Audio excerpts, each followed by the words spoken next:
Got some footage in the classroom there. Joining me live is Jason Falinski, the Liberal MP representing Mackellar on Sydney's northern beaches. Jason, from Manly through to Narrabeen, your area has been smashed from all reports. What are you hearing on the ground there today? Mate, we've got sandbagging happening at Terry Hills and also at North Narrabeen, where Narrabeen Lagoon looks like it's almost certain to break its banks and flood surrounding areas. We've got reports of potential mudslides up on Bilgola Plateau, which will affect the road in and out of Avalon. And of course, widespread flooding on most of our roads from Pittwater Road through to Wakehurst Parkway, which has essentially been closed for the last week. So even Roseville Bridge has been cut off because it hasn't been able to drain the water in the centre. So pretty much we're isolated at the moment as far as things go. Yes, well, they joke that some on the northern beaches don't mind being isolated, Jason, but I better be serious about it. There's probably about 1 million people up there, isn't there? And what we're talking about is the prospect perhaps now for the next day or two at least that people can't access the rest of Sydney or the city of Sydney. Yeah, look, it's quite serious. Andrew, you're right. There are people from time to time who joke about wanting to be separated from the rest of Sydney, but not like this.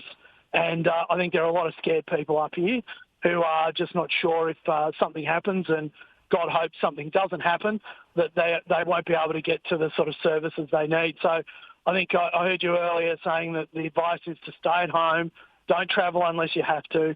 But if you're in trouble, call the SES. If it's an emergency, call 000.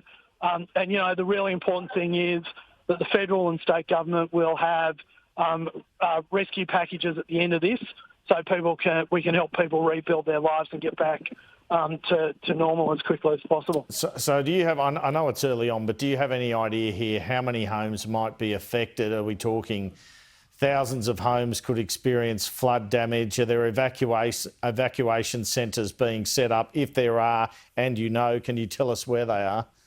Look, I think there'll be some centres set up just in a precautionary sense at Terry Hills by the SES. They're also up there is where they're doing some of the sandbagging work as well to make sure if we need to sandbag low-lying areas. I would be surprised if hundreds of homes are not flooded by early tomorrow morning, just simply with the tides and also with all the runoff coming down in the sort of national park down into the low-lying areas. When you have overflows of Manly Dam, that's not a good sign. But look, everyone is doing what they need to do to make sure that loss of life is as minimal as possible and as much property can be saved as possible without having to get people reconstructed. But yeah, this is pretty bad. This is as bad as I've seen it, and I've lived on the beaches pretty much all my life, Andrew. And had you been anticipating this? Because I guess at the start of summer we heard because of La Nina, it wasn't going to be fires this year, which I'm sure affects your electorate as well, but it was going to be floods. Did you have fears about some of the low-lying areas in your electorate?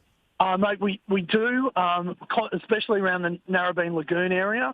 I've got to say, if the reports of mudslides on the western foreshore and Bilgola Plateau turn out to be the case, that wasn't something that we were anticipating, and that's quite serious. But you know, we're pretty well rehearsed on the northern beaches with weather that we often get from offshore winds and rains.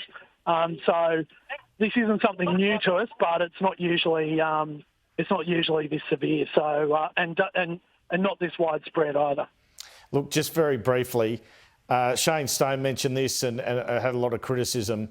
Homes being built in the right places. Is it important we get this planning side of things right from now on? Mate, as you know, I've been doing an inquiry into planning, and the short answer is no. And when houses are being built in low-lying areas, we're not taking the proper precautions we need to.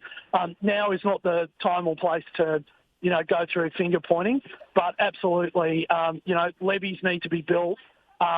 If people are going to build in floodplains, they need to build higher. All those sorts of things that have not been undertaken, frankly, by planning authorities, both local and state, is why when we have these events, it is unnecessarily disruptive. Having said that, I don't think there's anything that any of us would have anticipated about mudslides Bilgola Plateau. So that's something that no matter how good your planning is, you're not going to be able to that's not going to have, you're not going to be able to lessen the impact of that. Jason Falinski, the member for Mackellar, thanks so much for your time this afternoon. Thanks, Andrew. Really appreciate it.